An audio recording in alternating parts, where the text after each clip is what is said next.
Hello, welcome back to Red 5 Scale Models. This time out, I'm not going to beat around the bush, it's the British Sherman Firefly. It's one of my favourite tanks, World War II. I just really like it as a tank. Good old American industrialisation and British ingenuity combined. It's a pretty straightforward kit. Not very many parts. You can knock the 1 to 48 kits up quite quickly, but they've got enough detail in them. You can make some really, really good builds. I'm basically doing this one, like most of my builds, straight out of the box, just to show that you don't need 50 quid's worth of extras and resins. They also come with, this one comes with a cast hull, which is pretty nifty because it's got a bit of heft to it. So it's for all it's a little tiny tunk. It's pretty cool. I really enjoy it. So anyway, enough of me rabbiting on. Let's get straight into it.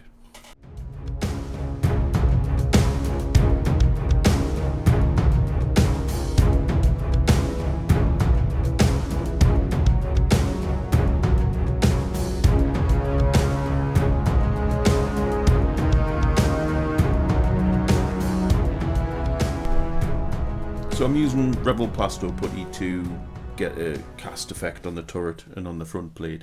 Basically stippling it on with a brush, smoothing it out where needed with my finger or my thumb. And then once it's all nice and dry, giving it a quick sand just to get rid of some of the larger lumps and any points that might have formed.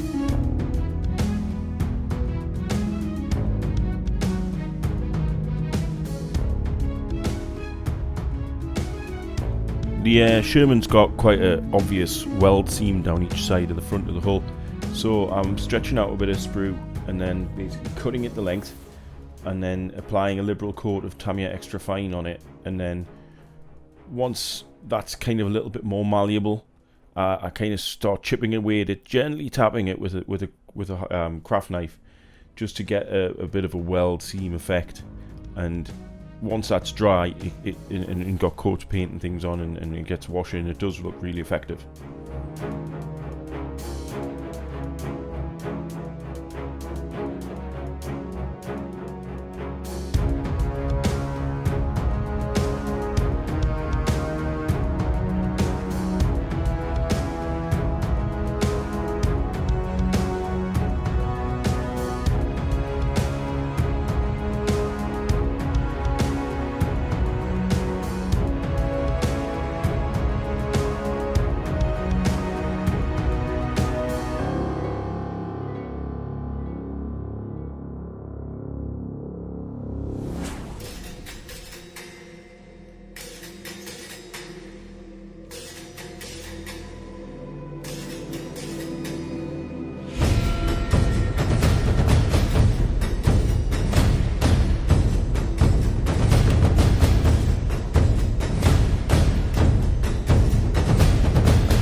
because the finished diorama is going to be quite a muddy affair. I think it's probably going to be in a field or something like that. I'm not taking too much consideration about things like the rubber on the wheels, so I'm just masking them so that you get the idea that there's rubber there. But to be honest, it's going to be covered in mud and pigments and stuff like that. Then I basically just crack on with the main paint job. I used Tamiya dark green for this one, and then on the base layer I put in a few drops of XF3 flat yellow. Not much, but enough to give it a little bit of a warmer tone. And then as I go through the different layers, you'll see I add a few more drops each time of the flat yellow until it gets to what it looks to be a very yellow, but I think it's just the way it looks in camera more than anything, because this definitely does still have a green tint to it. But if you find you go too far and you add too much yellow in, you can just mist over the base coat of dark green again.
So then I mask the tracks off so you get the difference between the rubber and the metallic effect, and for that base coat I'm just using a custom mix of NATO black, I think it's flat earth, and a couple of drops of red.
So I started the dot filter there, putting on some dots of white, brown, green, blue, yellow oil paints, and give it about 15-20 minutes or so to dry. And then with a brush, nice flat clean brush, moisten it in some white spirits, and then just gently basically streak it down, and you end up with some really nice but subtle streaking effect.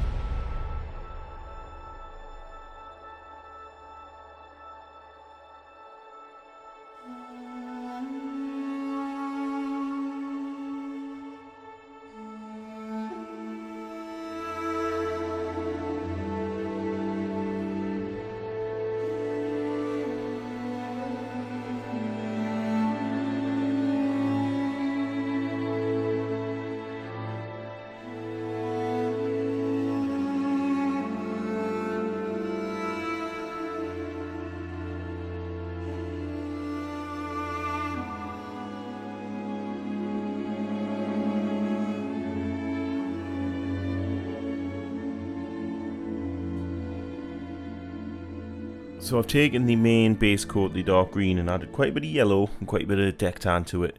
And then I'm just scattering around some very light scratches. I'm using a 000 Series 7 brush from Winsor & Newton. It's a fantastic brush for this type of detail. And then I put them in what I think are logical places. And then once that's done and nice and dry, I take the black, brown and red mix that I used on the tracks and fill in probably about 50-60% of the larger chips. It just adds a really nice 3D effect and a bit more life to it.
So I'm just finishing up with some pigments there, a bit of white spirit just to fix them.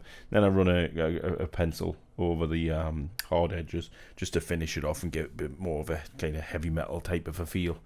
I really enjoyed the kit. It's really good, and I look forward to making the diorama for it to sit on. I hope that the videos helped at least one person out there, and maybe somebody's learned some new techniques, or you've just kind of enjoyed watching us kind of mess about building it. As always, don't forget to subscribe to the channel and follow me on Twitter at Red5Models, and hope to see you all again soon. I'll leave you with a couple of pictures of the finished results, and thanks. Bye-bye.